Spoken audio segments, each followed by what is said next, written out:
जय सिया राम।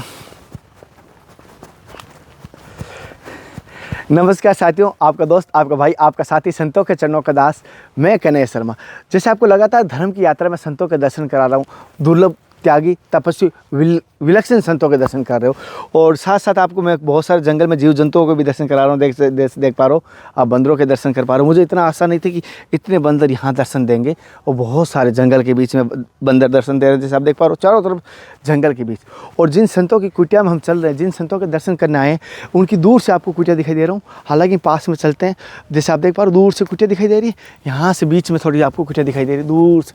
अब वहाँ पर चल के हम बात करते हैं, महाराज जी सत्संग लेंगे। एक छोटा सा बात करूँ, जो मैं धर्म की यात्रा में संघर्ष करके जो धर्म की यात्रा में दर्शन करवाता हूँ, इतने संघर्ष के बाद, जंगल में चलने के बाद, और हम निमित्त मात्र बन रहे हैं, और आपको किस प्रकार लग रहा है हमारा संघर्ष? अगर अच्छा लग रहा है, पसंद आ रहा है, तो हमारी कम से कम धर्म की यात्रा को अपने परिवार के साथ शेयर कर देना। और चैनल को सब्सक्राइब किया हुआ है उनके लिए बहुत बहुत धन्यवाद, और जिन्होंने नहीं किया हुआ है, बहुत सारे नहीं कर रखा है, वो प्लीज़ चैनल को सब्सक्राइब करके, मेरा धन्यवाद है कि आप करेंगे, मुझे विश्वास भी है। पहले एडवांस में धन्यवाद दे दूँ उनको, और कर देना, जिससे मेरी हौसला बढ़ता रहेगा। हौसला मेरा बढ़ेगा, आपका भाई हूँ, आपका बेटा हूँ, तो बढ़ाओगे, मुझे विश्वास है। आ जाओ महाराज जी के साथ।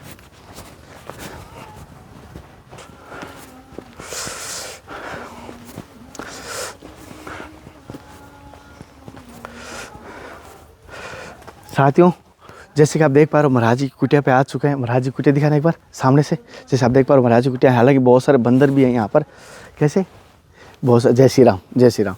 जैसे यहाँ पर देख पा रहे हो, महाराज जी कुटिया भी है, कुछ यहाँ पर देख पा रहे हो, और चारों तरफ से जंगल के बीच में महाराज जी कुटिया पहुँचे। आगे बढ़ने से पहले एक बात कहता हूँ, आज की सत्संग आपको कैसे लगे? बाल संत के दर्शन करवाने वाला हूँ। जी हाँ, बाल संत राधिका दास जी के दर्शन होंगे आज हमारे को, तो बड़ा ही अच्छा रहेगा। जैसे उससे पहले हम कुछ ना कुछ बंदरों के लिए आपको दिखा देता हूँ पहले, क्योंकि बंदरों के लिए हम पहले सोचा ही नहीं था यहाँ पर इतने बंदर मिलेंगे। अगर बंदर इतने मिलते तो शायद गाड़ी में चना रख के आ गया था, तो गाड़ी में रह जा गया चना, तो कोई नहीं। बंदरों के लिए हम वापस आ जाएंगे दर्शन और सत्संग के बाद। बैग में मिठाई है ना, एक डब्बी मिठाई खिला देंगे, चलो कोई नहीं। जैसे आप देख पा रहे हो, पूरी साफ सफाई देख पा रहे हो। जंगल के बीच में भी महाराज जी ने सफाई करके रखी है, जैसे कि सबरी ने किस प्रकार फूल बचा के राम जी के लिए रखा है, उस प्रकार जंगल के बीच में ये रास्ता देख पा रहे हो, इतना यहाँ तक, ये यहाँ तक पूरा का पूरा साफ किया हुआ। जैसे आप देख, इधर दिखा ना,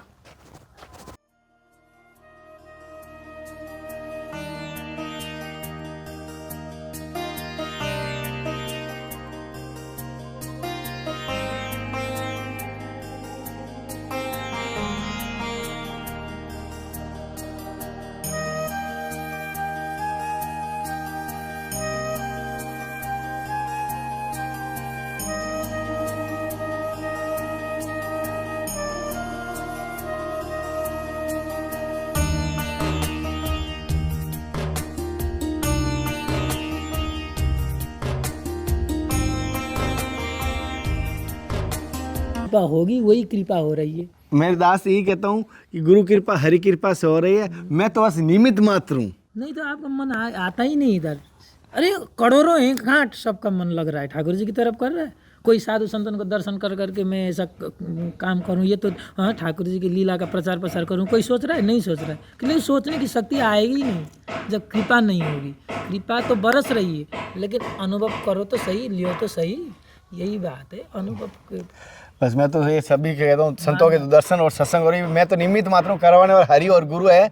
मैं निमित्त, और जो भी सेवा कर रहा हूँ, ये तुच्छ प्राणी उनका दास है, सेवक हूँ। मैं कुछ हूँ ही नहीं, मैं तो निमित्त मात्र हूँ, बस यही कहता हूँ। प्रभु जी, जैसे कि हम भजन करते हैं बहुत सारे, लेकिन उसकी ऐसा सोचते हैं किस प्रकार भजन करें कि भगवान प्रसन्न रहे। और आपने तो भजन के लिए पूरा घर त्याग गया, पूरा जंगल में रहते हो, कुछ जहाँ कोई सुविधा भी नहीं है, तो हम भजन कैसे करेंगे? आपके जितना भजन होगा नहीं, तो हमें भगवान की कैसे प्राप्ति हो सकती बढ़िया, बढ़िया प्रश्न है आपका। यूँ देखा जाए तो, इसलिए कि भजन कैसे होए, वैसे देखा जाए तो आप विचार करो कि संसार में क्या भगवान को प्राप्त करने के लिए जितने भी संत हैं कि सब घर त्याग करके ही बने, ऐसा तो है ही नहीं।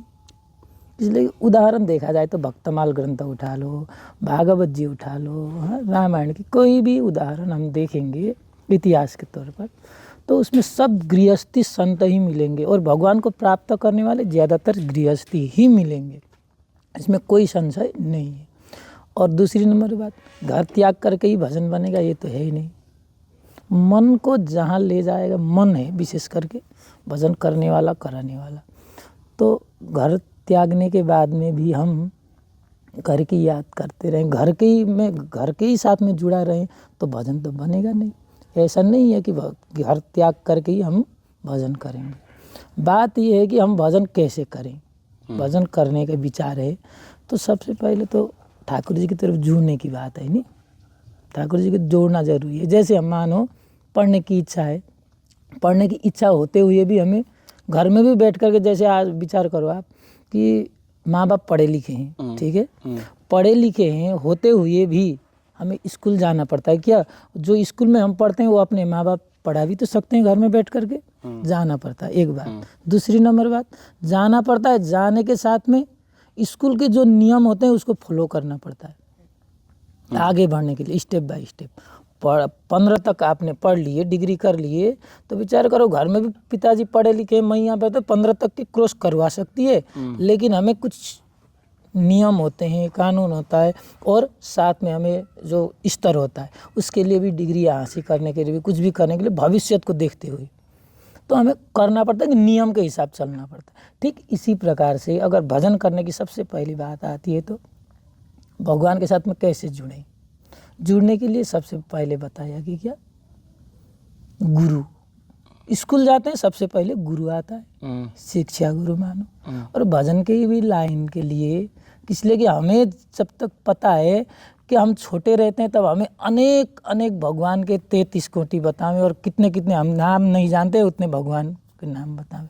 तो उस प्रकार से हम तो लथालिंग हैं कि हमें पता नहीं कि किस मार्ग पे जावें हम। कभी हनुमान कह लिए, हनुमान जी के मंदिर में जा कर के अर्जी लगा लिए और वहाँ काम नहीं हुआ तो उनको छोड़ दिए, देवी मैया पे आएंगे। कभी राम जी, कभी श्याम जी, कभी कौन से, कभी भोले बाबा। तो इस प्रकार से हम भटकते ही रहेंगे। हमारे 84 लाख योनि में एक मानव योनि मिला है, उसको भी हम गंवा देंगे ऐसे। तो इसीलिए सबसे पहले गुरु बताया। अच्छा। गुरु का मतलब होता है कि जो अंधकार से प्रकाश की ओर ले जाए। गु माने अंधकार और रू माने प्रकाश। तो जो अंधकार से प्रकाश की ओर ले जावे वही गुरु है सबसे पहले। तो गुरु ही क्या बताए, गुरु गोविंद दो खड़े काके लागू पाए, ये तो कबीर जी की बहुत प्रसिद्ध वाणी है। तो इसके माध्यम से हमें पता चलता है कि गुरु जी ही भगवान की ओर ले जाएंगे। और चौथी नंबर बात आई कि भगवान श्री कृष्ण को हम जगत गुरु तो कहते हैं, ये बात इसमें कोई संशय नहीं है कि नहीं। कृष्ण वंदे जगत गुरु। तो भगवान ही कहते हैं क्या, समय समय पे मैं अवतार ग्रहण करता हूँ। हाँ, यदा यदा ही धर्मस्य, यानी सब संसार में जब अधर्म का प्रचार प्रसार हो जाता है तब मैं आता हूँ। तो भगवान ने कहा है क्या, जैसे गीता जी में, भागवत में देखेंगे भगवान ने मास नौतम में मार्गशीर्ष हूँ, इस प्रकार से ऋतुओं में मैं बसंत हूँ, ऐसे कहा है। तो नर में गुरु के रूप में और भगवान राजा के रूप में भी माने जाते हैं। तो इस प्रकार से देखें तो गुरु भगवान के ही स्वरूप हैं। इसलिए सबसे पहले हम सब बालक बच्चे को सबको कंठस्थ होगा, गुरु ब्रह्मा गुरु विष्णु गुरुदेव महेश्वर, गुरु साक्षात परब्रह्म बताया है। तो इसमें संशय कहाँ है। तो इसीलिए भगवान श्री कृष्ण के ही स्वरूप में, गुरु को भगवान के रूप में ही देखना है। तो गुरु ही मार्गदर्शन करवाएंगे, ये गलत है, ये सही है।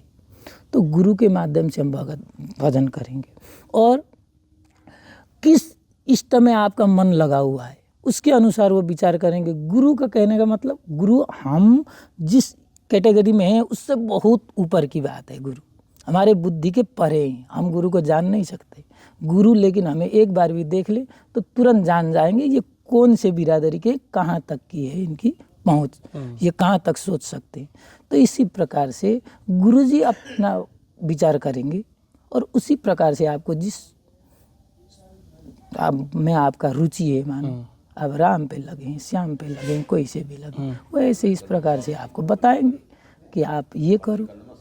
अनेक देवता को छोड़ो, कभी राम कभी श्याम, ये नहीं, एक साधे सब सदे, एक तरफ से करते जाएंगे। जैसे पढ़ने के लिए भी पहले एक स्टेप 1/2, KG 1 KG 2 करके ही तो जाएंगे। उसके बाद ऊपर जाने के बाद 10-11 पहुंचने के बाद हमें कौन से लाइन लेना है तब अलग अलग पार्ट हो जाता है। जैसे साइंस तो पहले से ही पढ़ते हैं, लेकिन वहाँ जाने के बाद अलग अलग हो जाता है। ठीक इसी प्रकार से गुरुजी विभाजन करके आपको देंगे कि इस भगवान को आप करो, इस इनका करो, एक को साथ देंगे तो सब काम बन जाए। ये है गुरुजी। जैसे कि एक बात कहना, जैसे आपने बहुत सारे मंदिरों में रुक सकते थे, मठों में रुक सकते थे, लेकिन जंगल में आने का कारण क्या हुआ था? जैसे घनघोर जंगल बीच में, और जहाँ कोई गाड़ी नहीं आती है, कारण क्या हुआ ऐसा आना यहाँ पर?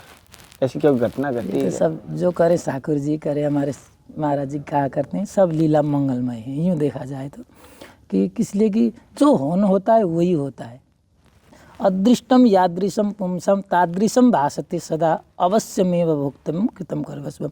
जैसा होनहार होता नहीं, जैसे आप लोगों को यहाँ आना था वो नक्शा पहले ही बना हुआ था।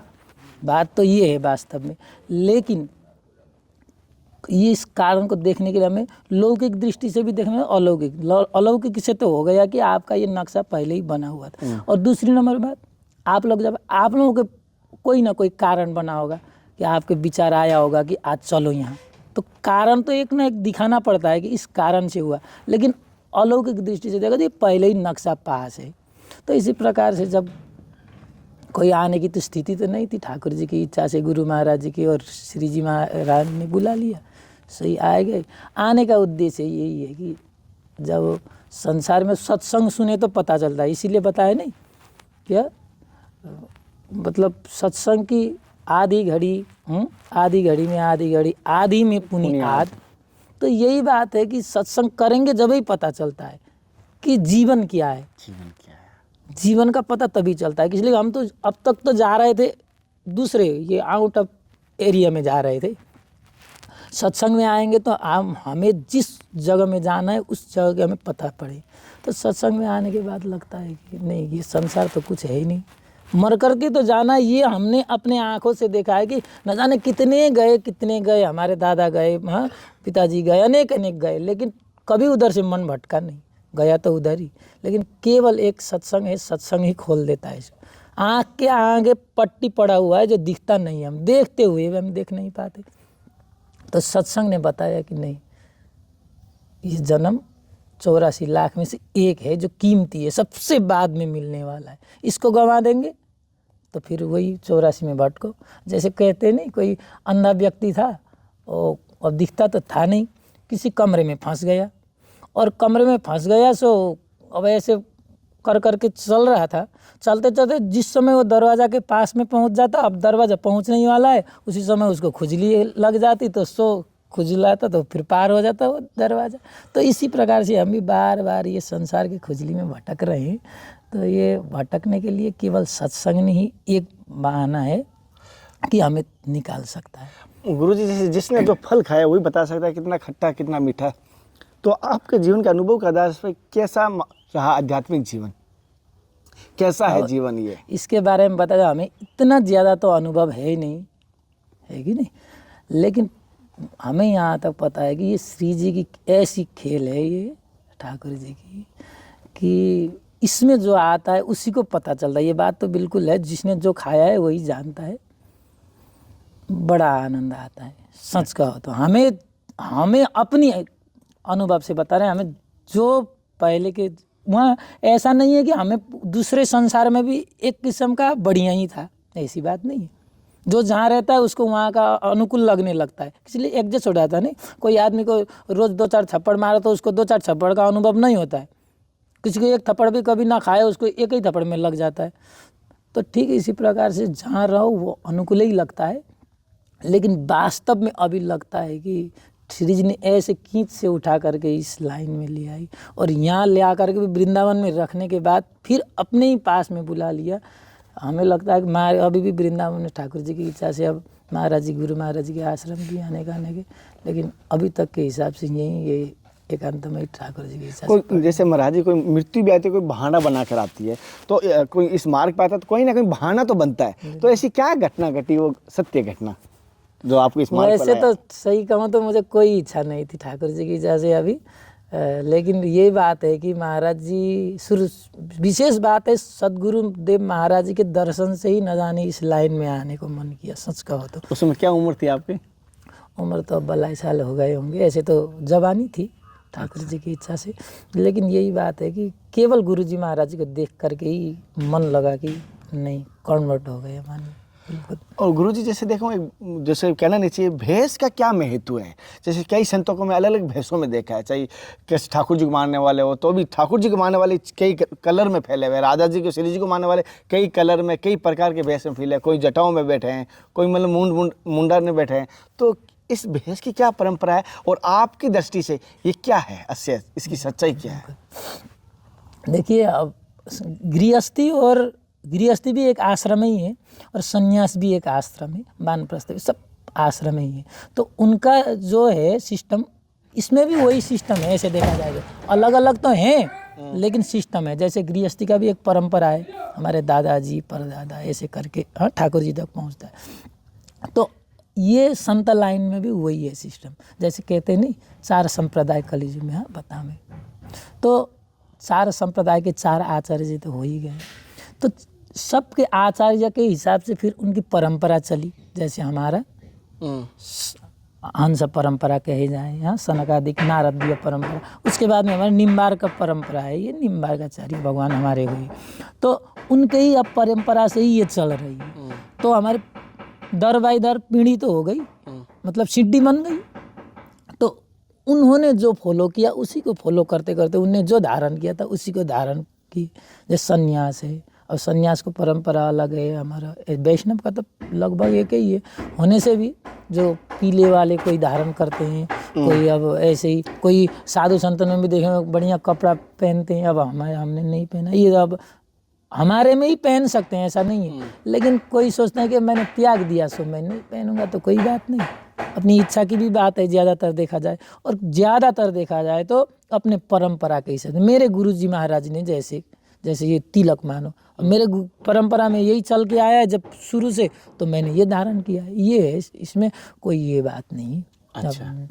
और महाराज जी जैसे कि कोई जीवन में ऐसा कोई चमत्कार आप में जीवन में हुआ जिसको मनुष्य बस की बात ना हो या साधारण इंसान की बात ना हो, ऐसा कोई चमत्कारी घटना घटी जिसे लौकिक लगा या भगवान का आपको ऐसा लगा कि ये उनकी द्वारा किया गया कार्य है? हमारे जीवन में? हाँ, आपके जीवन में। नहीं, वैसे तो अब है छोटे मोटे देखा जाए तो। जब हम यहाँ आए नहीं थे तब भी हमें लगता है कि ठाकुर जी के ही मतलब लीला थी जो मतलब हुआ, जो घटना एक घटी थी। तो ये यहाँ आने से पहले भी हमें लगता था कि पूर्ण विश्वास था कि ठाकुर जी होते हैं और ठाकुर जी ही करवाते हैं, इसमें हमें मतलब दृढ़ हो चुका था, ऐसी बात नहीं है।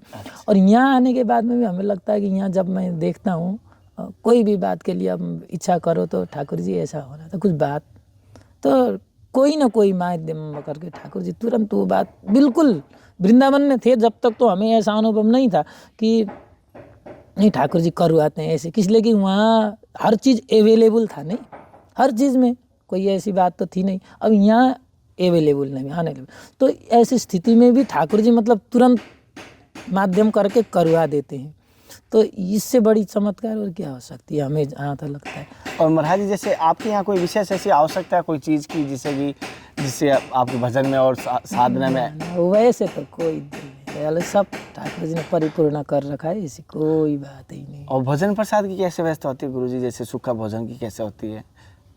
सब ये ठाकुर जी वही कहते नहीं, आकाश वृत्ति, मतलब आकाश वृत्ति अब क्या बताया जाए, जाने की जरूरत ही नहीं पड़ती है। श्री जी ऊंचे अटारी में बैठी है, वो इतने ऊंचे में बैठी है सबको दिख जाता है। जैसे कहते हैं ना राजा ऊपर में बैठता था पहले प्रजा को देखता था, ठीक इसी प्रकार से श्री जी हमारी तो महारानी है, त्रिलोक शोक हारिणी, तीनों लोक के शोक को हरण करने वाली है। शिव जी कहते हैं मुनिंद वृंद वंदिते त्रिलोक शोक हारिणी प्रसन्न वक्त पंकज निकुंज भूमि।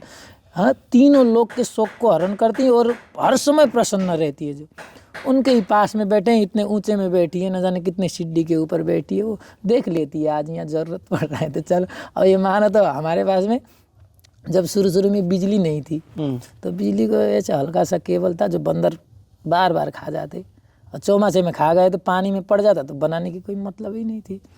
तो श्री जी ने आप सो जाए, ऐसे ठंडे के मौसम में झोपड़ी पे बैठे हुए थे, तो शाम के समय में श्री जी से गोसाई आए, तो उन्होंने बताया कि बाबा ऐसे सेवा करने की इच्छा है, तो बिजली कैसे चल रही है, हमने बताया ऐसे। तो इन्होंने बताया बिजली का केबल लगा दे। हमने बताया लगा दो, कोई बात ही नहीं, जब ज़रूरत ही तो लगा दो।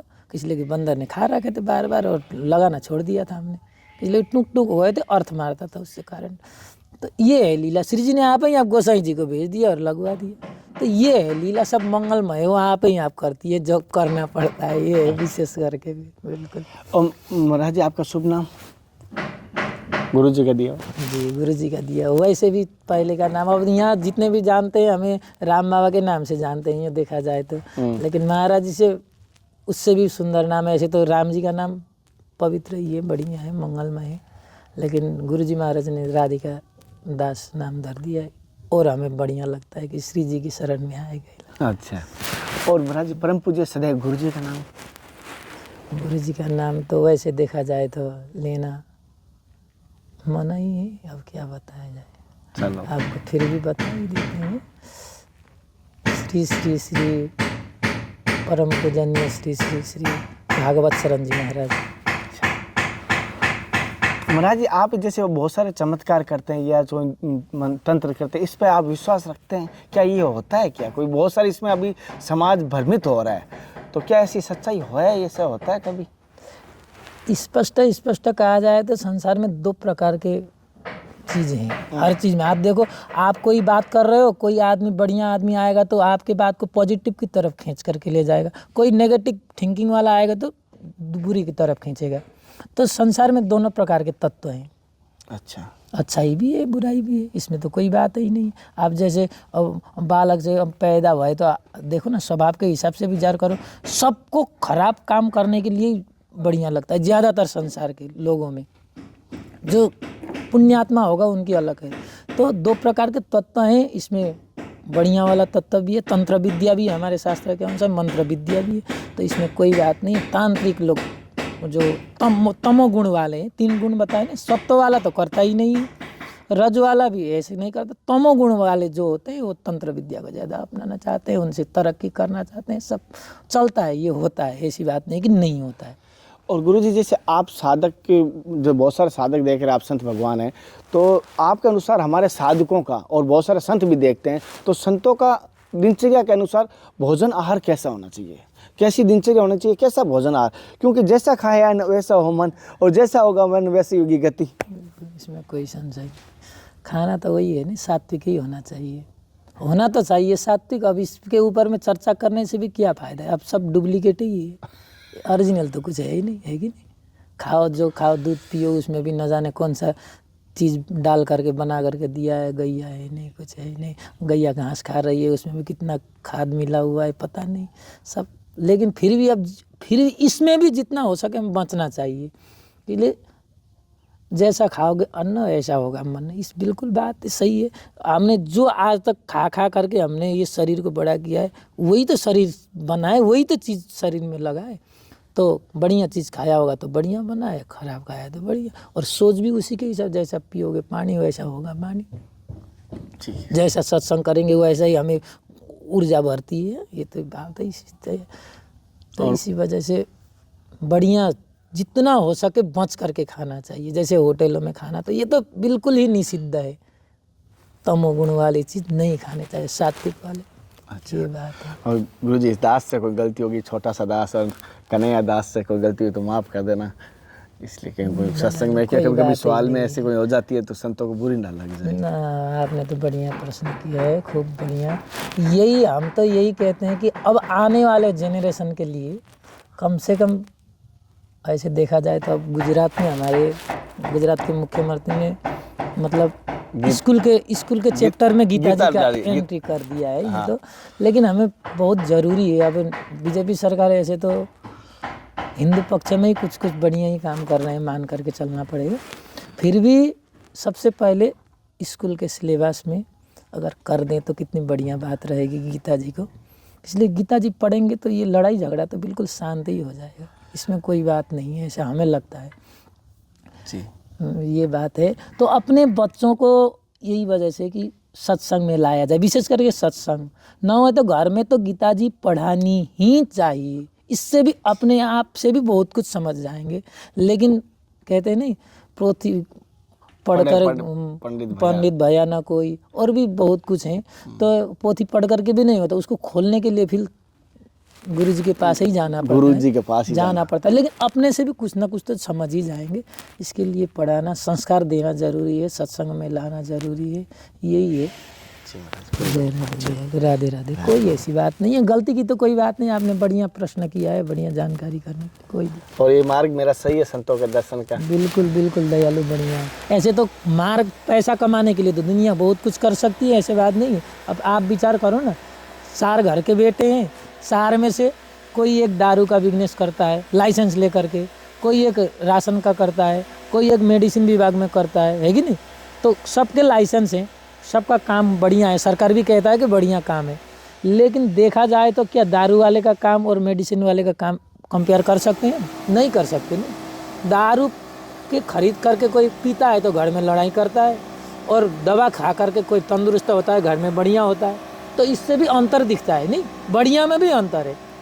ठीक इसी प्रकार से आपने बढ़िया किया है, कोई दिक्कत नहीं।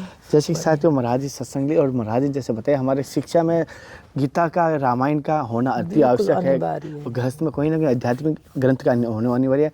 महाराज जी कुटिया के दर्शन करें, महाराज जी सत्संग ली, किस प्रकार लगी मुझे जरूर बताना। ऐसे आपको लगातार संतों के दर्शन करवाता रहूँगा। अगली दर्शन के बाद फिर मिलता है, तब तक जय श्री कृष्णा, जय श्री राधे। हे नाथ, हे मेरे नाथ, मैं आपको भूलूं नहीं। जय गुरुदेव, जय संत भगवान की जय। जय राधे राधे।